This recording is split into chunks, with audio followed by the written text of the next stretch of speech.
dhufne fooloo 500 yoo guutte qarshii miliyoona tokko sii kennina jenneeti kan dhufne kan waliigalteen keenya jechuudha. Inni guutuu baates qarshii miliyoona tokko kennuudhaaf waadaa gallee finnee dhufne.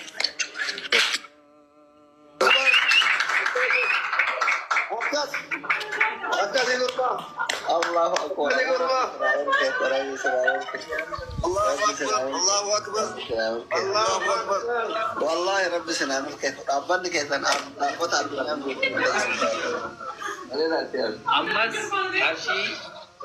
أرشي ميلين الحكومتي أرشي ميلين لا مكان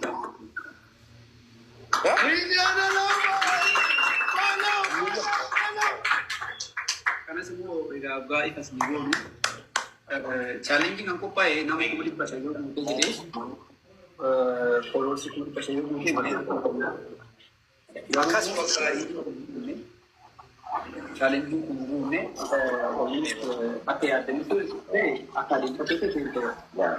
Gaul mungkin ada yang sekarang juga cara di ambassador ini kampanye pemilihan mungkin juga saja. Ambassador pasti jadi baik bisa ila kenapa sama karena buat kami kasih media dama yang boleh media tokomu ama kan kini mutu bisa pembu adim sani buat Biyya lafaa kana irratti yoo garaa qulqulluudhaan rabbi kee kadhattee wanta yaaddee fi wanta karoorsitee fiixan akkasii bahu abdiidhaan rabbiin kee kadhadhu siniin jedha. Egaa fooloo 500,000 guutuu baatus maallaqni nuti siif dubbanne kan kana caaluyyuu xaartee jirta sila ta'eef dhamaatee jirta sila ta'eef kan kana caalutu siif mala. Biyya lafaa kanarratti gaarummaa yoo hojjette osoo ati hin beekin guyyaa tokko keessatti rabbi si gammachiisa jechaadha. Rabbi gammachuu akka kanaa mana keessa naa galchu siniin jedha obboloota koo. Egaa namni dhuguma argachuu namaatti gammadan hundi keessan kongiraa jechuu hin dagatinaa siniin jedha. Shamaa akkam jirtu hordoftoonni seenaa tuub nagaa waaqayyoo siniif haa baay'atu. Akkamisaati kana keessanii nagaa keessanii anis nagaa ko siniif jira sinis akka nagaa keessan taatan abdii guddaan qaba. Warroonni chaayinaalii kanaaf haaraa taatan like share gochuu hin dagatinaa siniin jedha. Egaa wal jajjabeessuun akkuma itti fufettaa ta'u egaa har'ammoo maal qabattee dhuftee jechuun keessaniin oolu jechaadha. Egaa har'ammoo pikkennee dhufnee jirra. Sinis immoo like gochuu hin dagatinaa. Kaffaltii tokko malee kaffaltii sinin gaafatu like godhaa sinin jedha. Egaa nuti yoo wal jabeessine malee namni dhufee nu jabeessu tokko hin jiru. Egaa hanis immoo akkuma nama tokko gammachuu koo himachuu dhumaafan dhufee sinin jedha obboloota koo. Sinis warri argachuun namaas hin gammachiisu. Egaa namni gaafa guddatu maquma keenyafiyyuu bareeda jechaadha. Egaa akkuma nama kana jajjabeessine borus wal jajjabeessuun itti hafuuf sinin jedha. Egaa mucaa kana hin beektu nama jabaa nama hayyuu dhugaa dubbachuuf ani hedduu tokkoon gammadee fi maaliif jennaan egaa gaaf duraallee warra hamaaratiyyuu hin taatu kan koomaaf sinitti mul'achuu didee jedhee innillee haaree ture jechaadha. Nasiraanolee namni wallaalee hin jiru jechaadha Dubaay keessatti hin beektu jedhee yaada. Egaa dhugaa waaqayyoo milkaa'uusaa immoo anaan hedduu tokko na gammachiise. Maaliif jennaan argachuu nama tokkotti namni hin gammanne hin jiru jedhee yaada. Dhugaa akka koottani hedduu tokkoon gammadee fi egaa kanaan dura chaalenjii ture jechaadha. Torbee 3 kennaniif natti fakkaate. Egaa fooloo yoo 500 nuuf gashitee birrii Itoophiyaa miliyoona tokko siif gashinaa jedhanii turan. Innis immoo chaalenjii kana akkuma carraa argadhus dhabus jedhee Oromoo osoo hin taane osoo kutaadha waliin qoodin Itoophiyaa hundi jechaanii sagalee share gochaa fi turan jechaadha. Egaa innillee gaafa ijoolleen feemesii omtuu share gochuu fi duduu baay'ee tokko haaree ture. Dhiisa yana mileenni tokko kunillee homaa na fayyadu garuu yoo osoo geemii minaamina iyyuu ta'e iyyuu sharing gootu warra warra du'eef iyyuu simmoo warra waan mata iyyuu sheerin gootu kuni maaliif jedhee inni haare ture haa ta'uyyuu malee ijoolleen achi miira keessa galanii sheer gochaa fi turan jechaadha. Haa ta'uyyuu malee hin guunne garuu fooloo sanii 500 hin guunne garuu kaleessa galgala wanta yaadamne tokko ta'e jechaadha. Gaafa bultii 22 23 moo 22 gaafas jedhani 22 ture garuu kaleessa ture mitiire wantichi kaleessa ture. Egaa dhugaa dubbachuu fi kaleessa ka live seenanii maaltu ta'ee innaa anis immoo asilii fagaafachaa turan jechaadha. Akkaminan anis wanta beeku tokko hin qabu. Omaayyuu wanti isaan natti himan hin jiru. Namni 3,000 jala jiru jechaadha. Egaa wanti nani beeku tokko hin jiru. Argadhus dhabus walumaanii jedheen jechaadha. Nasriin jechaadha. Innaa kaza namni illee babaayatanii boodarra egaa waan dhugaa yaadamne tokko dachaadhaan gaafa si kennamu anillee hedduu tokkoon gammadeef jechaadha obboloota koo. Inna gaafa kun ta'u isaan jechaadha warri garee kana keessa jiranii guutullee hin guunne guutus guutuu baattus maallaqa siif eenyu jennee kan keeti itti daballeeyyuu immoo miliyoona 2 siif gashine jedhanii Nasriin illee baay'ee tokko gammadee dhugaa waaqayyoon illee hedduu tokko gammadee maaliif jennaan dhugaa rabbii jechaan dhama'ee ture sheernaa godhaa maaliif baqa wanta ta'e carraa ofii mokkoruu waan gaariidha jechaadha obboloota koo. Ani akka kootti hedduu tokko gammadee fi namni immoo hin gammanneef Oromoo ta'ee namni hin gammanneef hin jiru.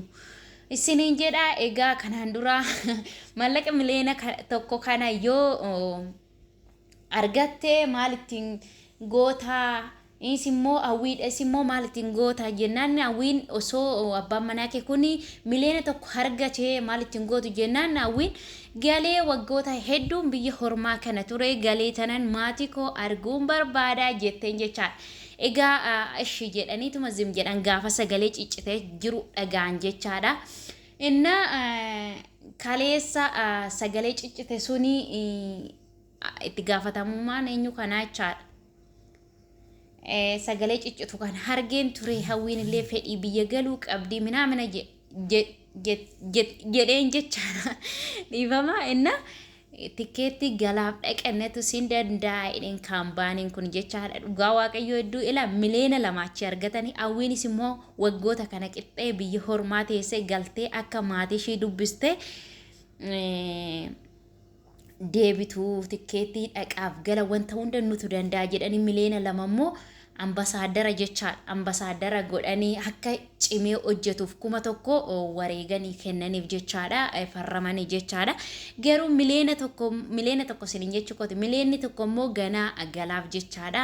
Egaa dhugaa waaqayyoo ijoolleen keenya gaafa akkasitti wal jajjabeessuun hedduu tokko nama gammachiisa jechaadha. Namni inni gara fuulduraatti illee dorgomullee anis nammuwadha jedheeti eenyu jechuu danda'a jechaadha. Onnatee hojjechuu danda'a. Kanaafiyyuu walaa jabeessuun akkuma kanatti taafuuf jechaadha. Mooraalii namaatiif iyyuu jechaadha. Maallaqa argachuu osoo hin taane gaafa namni tokko waan kanarra ga'uudha namni iyyuu akkatti na bukkee jira jedhee namni onnachuu danda'a jechaadha obboloota koo. Maallaqa argachuu sambicha osoo hin laalle baqa egaa namni amma nama jabaa kana bira gaafa ijoolleen keenyarra yeroo rakkattu wantoota nama achi qabna jenna sinii gala miti.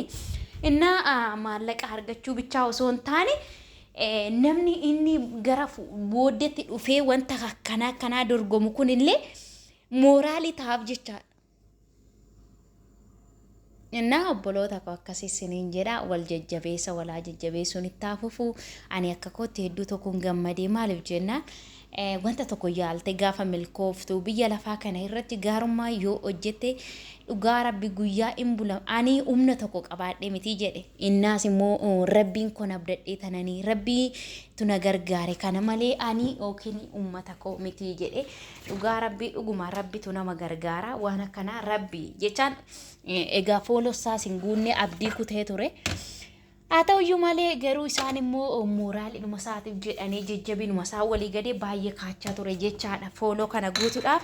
Atauyyu malee kun har'a milkaa'ee jira sinin jedha obboloota koo baay'ee tokko nama gammachiisaa akka kootti hedduu tokko gammadeef jira inni gara fuulduraattis kun akkanumatti jecha nuti walirra inni naamna jechaadha dhugaa rabbi namni tokko nu keessaa guddate maquma keenyaaf iyyuu bareedaa.